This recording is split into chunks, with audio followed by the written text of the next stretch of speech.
First of all, we asked the television station to evacuate. Okay? Well, if people decide not to evacuate, then they are self-inflicting. Okay? Number one. Number two, this is the symbol of Iran aggression and oppression. The state television of Iran is the place in which tortured people were brought to broadcast in order to instill fear in the population.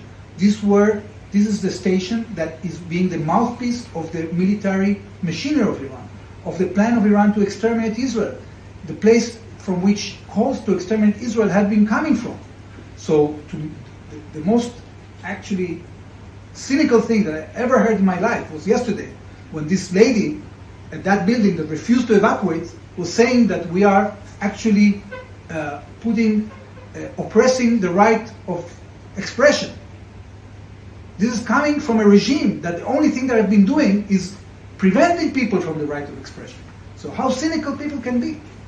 This is very cynical, and I think we have all the right in the world to hit the mouthpiece of this malign regime that has been taking over countries, trying to exterminate our country, and it goes without saying that this entity that has been serving the regime has to be attacked and has to cease. IMEC is a project that is projected, that India has begun to implement the eastern part of it by signing a series of agreements with the UAE, and it remains to be seen what will happen after the region stabilizes in terms of trying to implement the western part.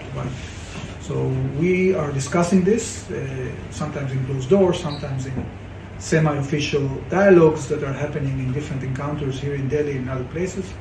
I think that there are a lot of stakeholders that are very interested in that project. Only yesterday I had a visit of a major logistic companies, I won't mention the name, but a major international logistic company that actually came to show interest in this project, and they want to be part of it.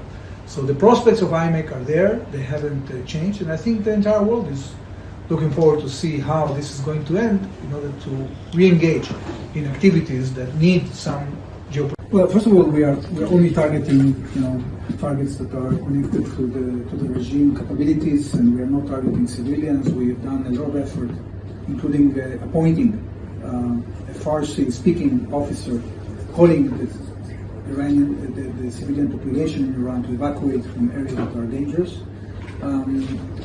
This can take time because we have to continue to degrade their capabilities. We believe that we've been able to hit about 120 launchers out of the 360 that they have. So given the fact that they already fired about 400 ballistic missiles and even a double number of drones, they still have stockpile, and we are determined to try to completely degrade it. The question is, at what point the Iranians are going to agree to come to the table to accept the terms that are being demanded by the international community, because they have breached the safeguards agreement of the NPT, and it's not enough to just commit not to have nuclear activity. It's very important that we will find a verifiable way to make sure that their extermination program, that included the nuclear program and the missile program, will be completely abandoned. And that it's not going to be easy to do. So it's very hard to say at this point how long more this will take. It was fake news. There was no damage to the Haifa port. There have been reports, confirmed reports, about serious damage to our refineries in the Haifa area. This is a significant damage that can be restored in about 10 days. Different authorities that are releasing maps from time to time that they take from Google, and these maps are not accurate. We're doing an effort now via all the agencies, including our own, to stop, using bad maps. I think that finally we got the message through, so I hope that this phenomenon won't continue, but it doesn't have anything to do with what we think about India's borders or respecting the borders.